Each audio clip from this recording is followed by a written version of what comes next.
Hi, I'm Ron. Welcome to The Fringe. As always, I try to talk about what we've discussed or what's gone on at church on Sunday at Redcliffe.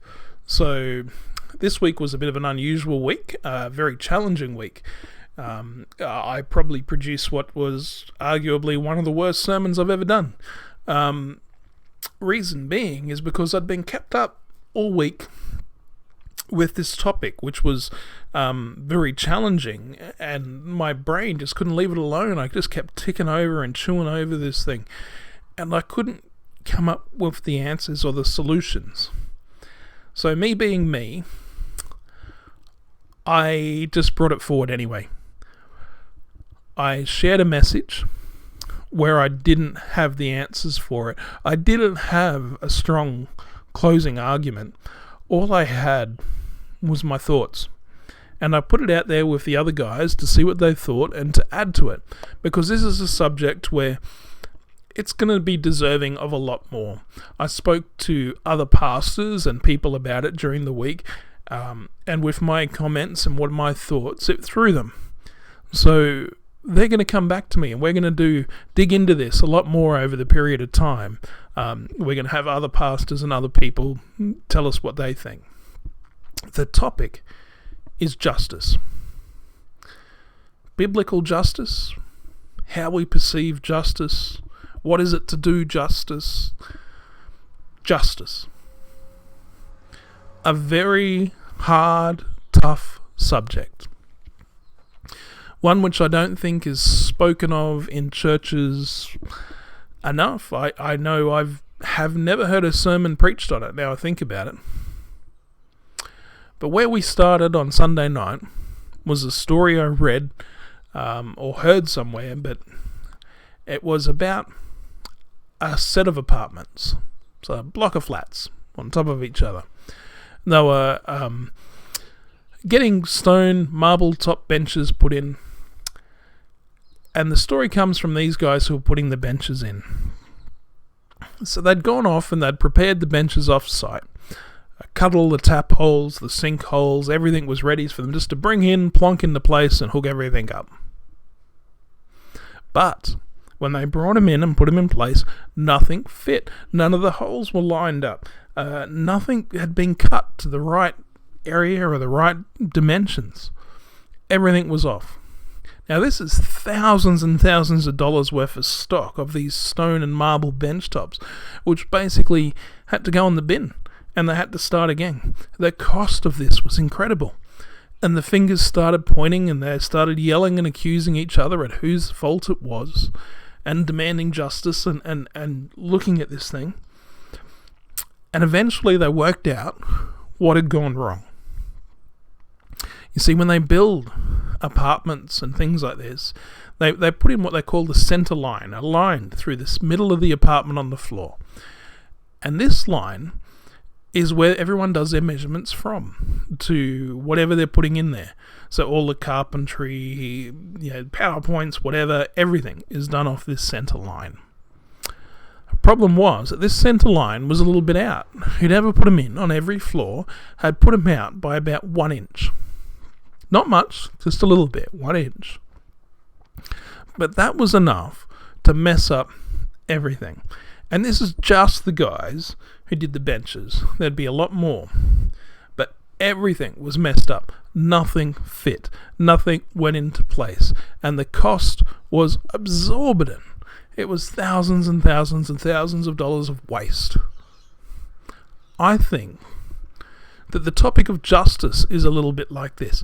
I think if we can get this right, if we can get this back to the center line, because justice runs through the center of the gospel, through the center of the Bible, and through the center of everything. I think it's very important that we try to understand this. Now, as I said, I don't have the answers. We explored it. I think we got somewhere. I think we got a lot of really good things out, and a lot of stories and a lot of personal stuff, which I wouldn't dare share. But we will keep going and we'll keep exploring this. In the, I think it was about the late 70s, there was a pastor who came over from South Africa who preached and told a story and said something crazy. He said something which started an incredible movement through Australia, through America, and through the world. What he said, which started it all, was God loves the poor. Pretty radical, hey?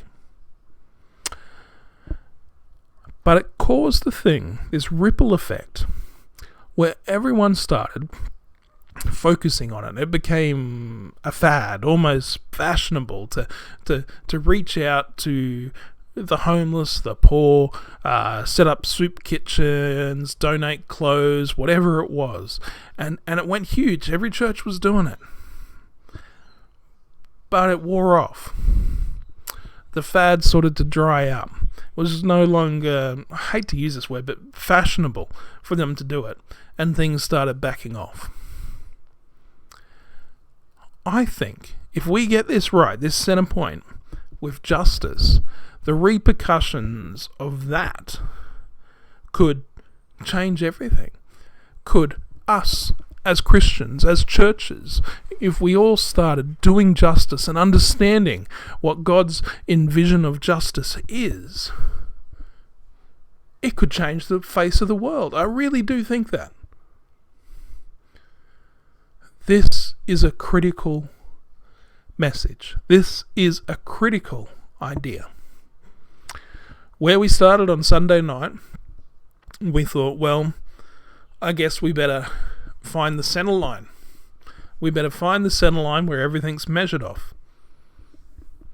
What we come to was Matthew 22, 37 to 40, where Jesus is having a conversation about what is the most important of the commandments. And Jesus responds by saying this: love the Lord your God with all your heart, with all your soul, and with all your mind. This is the first and greatest commandment. And the second is to love your neighbor as yourself. Now, this is the key bit. All the law and the prophets hang off these two commandments. You see, we can give the law a lot of grief, but the law was perfect. We weren't. We were never able to keep it. But the law was perfect. I think we've missed this message. I think we've got 1 inch off that center point. And the damage which we've done, the damage, the things which have gone wrong in church world and in public, which Christianity has been huge because of this tiny little thing. It's really hard in today's world to look at justice for so many reasons. I believe a lot of people go to church to kind of put that stuff behind them. You know, that they don't want to try and fix the world and the injustice and the inequalities and the things which are happening on the other side of the world in Yemen or starving people in Africa or whatever it is. And it's like, no, I want to go to church and I'm going to focus on church. I'm going to focus on God. I'm going to focus on my church family and everything inside this little group so I can forget everything else about out there. But that's not what we're called to. Again and again, as I was chewing over this for a week or so, one passage just kept coming up, and that was Micah 6:8, where it says, He has shown you, O man, what is good. And what does the Lord require of you? To act justly, and to love mercy, and to walk humbly with your God. Justice. How can we do justice? How can we accept justice? One of the biggest problems we had when talking to the guys and what started this was conversations with guys who've experienced incredible trauma, and incredible horrific things happened to them in their past. And they've never seen justice carried out. They find it so hard to get on with their life or to leave these things behind them, for the pure fact that I guess what they're looking for is more of a vengeance than a justice. They want to see the outcome of that punishment. They want to see that other person suffer for what they've done. I understand that. I get it. But we are told again and again to do justice in the Bible. We are told that the righteousness of God is complete, is impartial, and is fair. But the problem sits when we don't see it. A lot of us have faith, but when it comes to that, it's a problem. And there's I love my philosophers and reading different philosophers. One of them, which has always stuck with me, is Michel Foucault. He wrote a book called Discipline and Punish, where he looks at the history of punishment and the process of the way punishment moved from being done in public spaces to behind closed doors, and the effect that that had on society and how it's affected and changed everything. It's an incredible book to read. It really is. He's not a Christian in any stretch of the imagination, but his thought processes and what he goes into is fascinating. So on Sunday, I read out part of his book. I'm pretty sure this has never been read in church before and probably never will be again, but I'd like to read it for you now.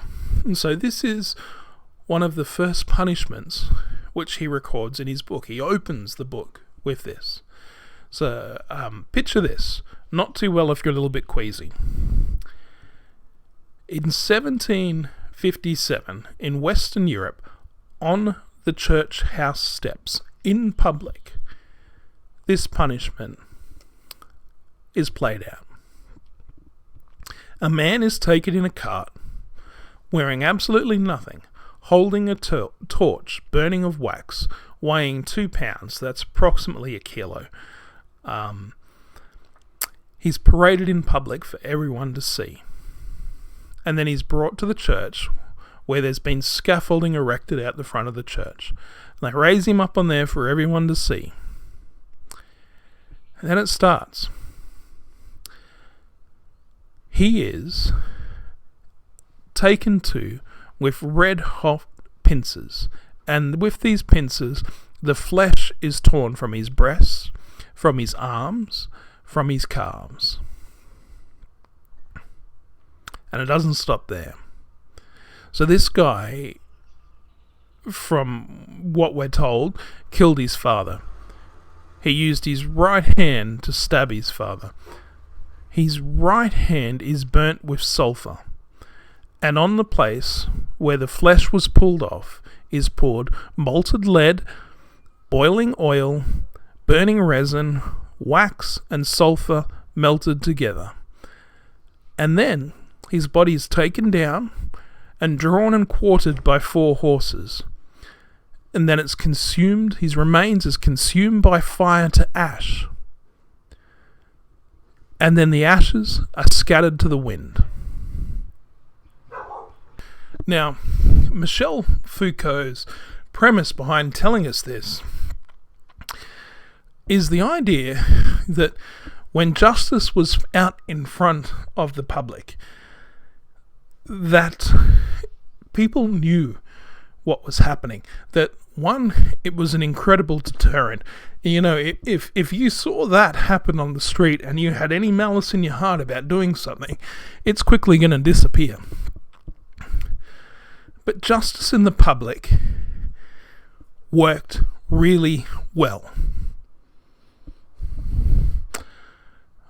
But once it moved behind closed doors, there became a disconnect.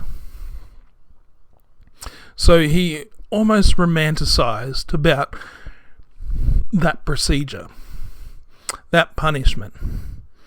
Not because of the nature of it, it's hideous, but because of the way society reacted to it. Now I think with God's justice, there's a similar parallel, that because we don't see, and we'll, on this side of the grave, we'll probably never know God's justice for things which are done against us. We don't see it, so it gets in the way. But we need to get okay with that.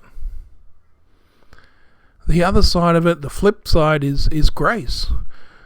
God is a God of grace, a God of love, a God of peace.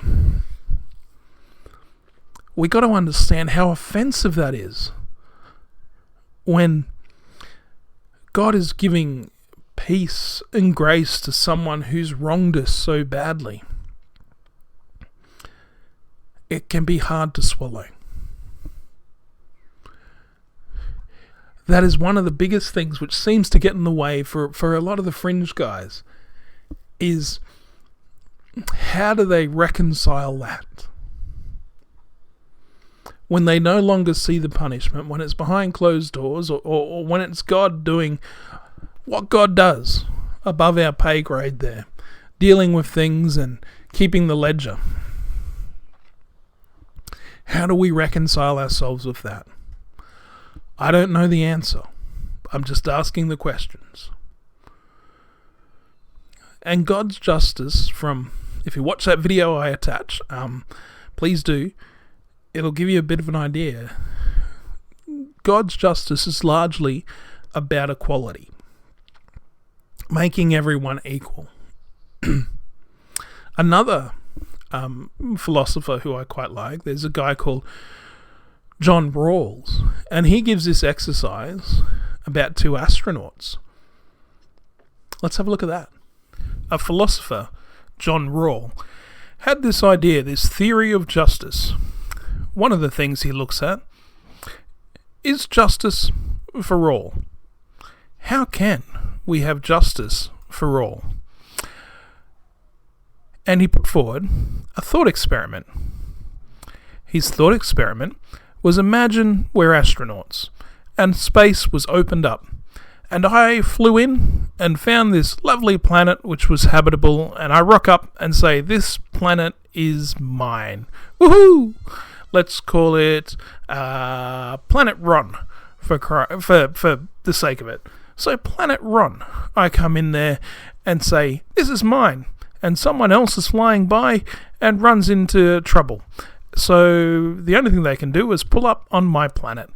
So what happens is any resources they need to repair their ship and to get themselves going again has to come from Planet Ron. So the idea of justice is more of a commodity, that someone is always paying for it, that there is always a cost to justice. How does this fit into the biblical principle? So what do we mean when we say justice for all? How does opportunity fit into that? What if you're born into wealth? What if you're born with an incredible brain and you've got, different capabilities? What if you're born with nothing? Now, one of the things which our friend John looks at is this thing which he refers to as the maximum rule. So the maximum rule is basically the best worst case scenario. And let me say that again, get your head around it. The best worst case scenario. Because we kind of need inequality. That just sounds wrong, even coming out of my mouth. But I understand where he's coming from. If there's no incentive for doctors, for lawyers, for scientists to do what they do, they possibly won't. And what they do may not have an immediate impact on the welfare and on this doing justice, on the equality of people. But over time, what they're doing and what they're producing may have incredible outcomes. They might solve world hunger or whatever it is. But without that inequality, how would they ever do it? You know, that they often talk about standing on the shoulders of giants. We need that as a society to better ourselves. So how do we do justice? How do we look at justice? I don't have the answers. But I have a lot of sleepless nights churning this over at the moment. What is the maximum rule? What is the best worst case scenario? What is God's will? What does he want? Where does inequality fit into it? How about free will?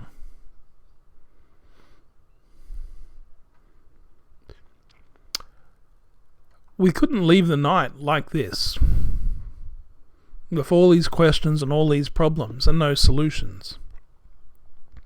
And not that I think this is a solution, but we looked at Exodus back in the Bible, and we looked at things which were sort of taken into effect of doing justice. To me, this sounds like doing justice. Now this is Exodus 22. I've pulled stuff out of it. It's no particular order, and it's not all of it. I have cherry-picked it, so I really try not to do that, but for this occasion I have, because I don't want to be here for hours. But listen to these. Do not mistreat an alien or oppress him, for you were aliens in Egypt.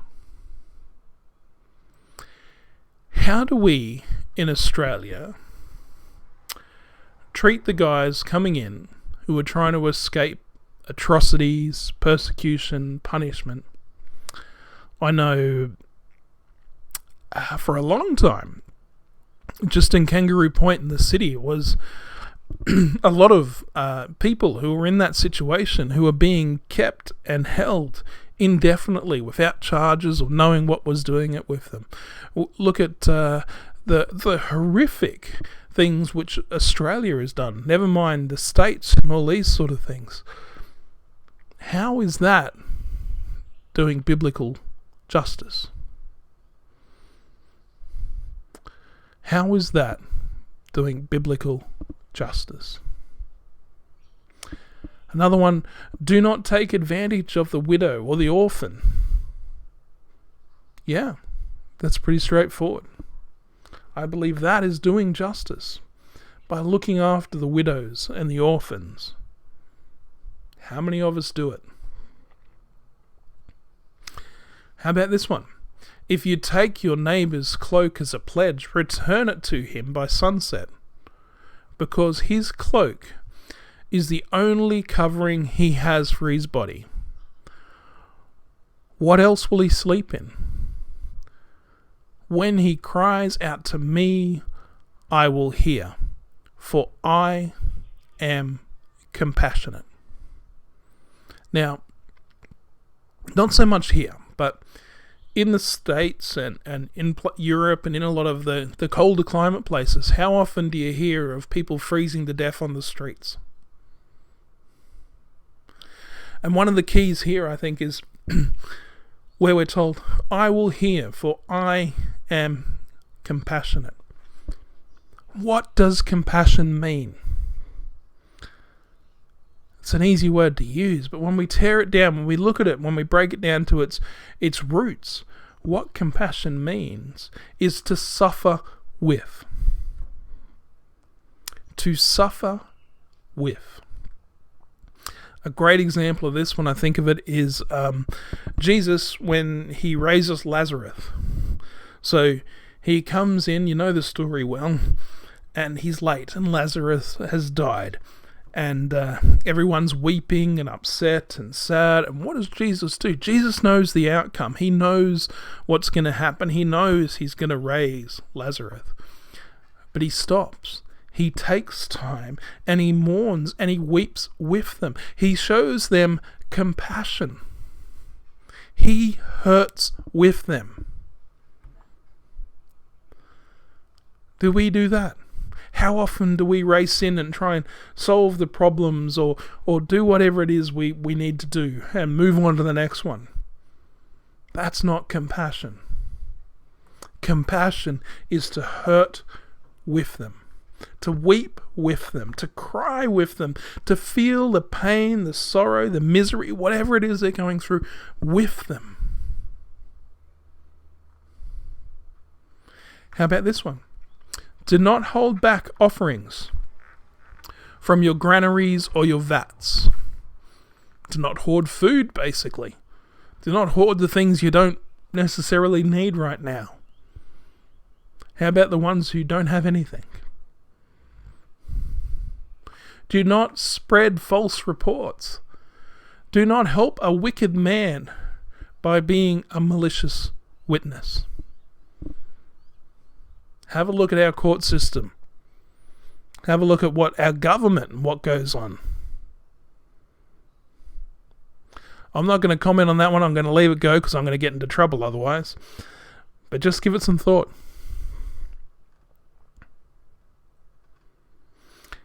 How about this one? Do not follow the crowd in doing wrong. When you give testimony in a lawsuit, do not prevent justice by siding with the crowd. And do not show favoritism to a poor man in his lawsuit. How does that sit? How do we do justice like that? Sounds like justice to me. How are we going with that? How often, sorry, I'm going to pick on the political world again, but how often does someone go into the political realm or into something with the best of intentions of doing something, but they have to sell out their ideals or these things to be able to get anything done, toe the party line, to join the crowd, to give up that justice, the doing justice, that thing they even got there in the first place for. You know, there's a saying said somewhere, and I think it rings true. It's often in my head and it gets me in trouble. But the people who have power are the ones who were willing to stoop low enough to pick it up. Unfortunately, that can be very true. How about this one? If you come across your enemy's ox or donkey, your enemy's ox or donkey wandering off, be sure to take it back to him. So those guys who persecuted and did you all that damage, if you see something going wrong for them, how would you respond? In justice? Or in vengeance? Are you looking for that punishment? Or can you put it aside and help them when they need it? This is deep stuff. How about this? If you see the donkey of someone who hates you, fallen down under its load, do not leave it there. Be sure you will help him with it. And it goes on, there's so much. Look into it yourself. Do not deny justice to the poor people. This is a roadmap to doing justice. This is the center line of the gospel. This is the center line of everything. What would it look like if we actually could grasp this stuff and do it? What would it look like when someone does us wrong, we could get over it? Purely because we trust God's word. Can we show real compassion to suffer with people?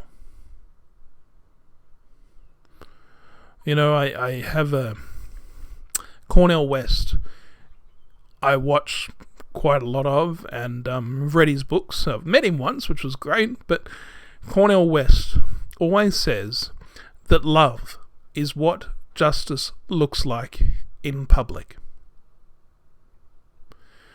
So I want to shut this down and close it off. In closing, doing justice is something we are called to do. God's justice, well, it's above my pay grade. What happens behind those closed doors and it's not out in the public arena anymore, well, that's up to God.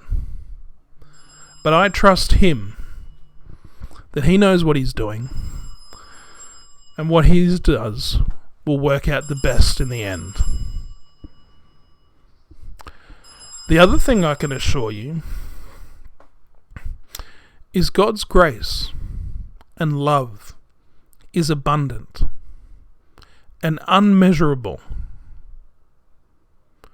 And that is good enough for me.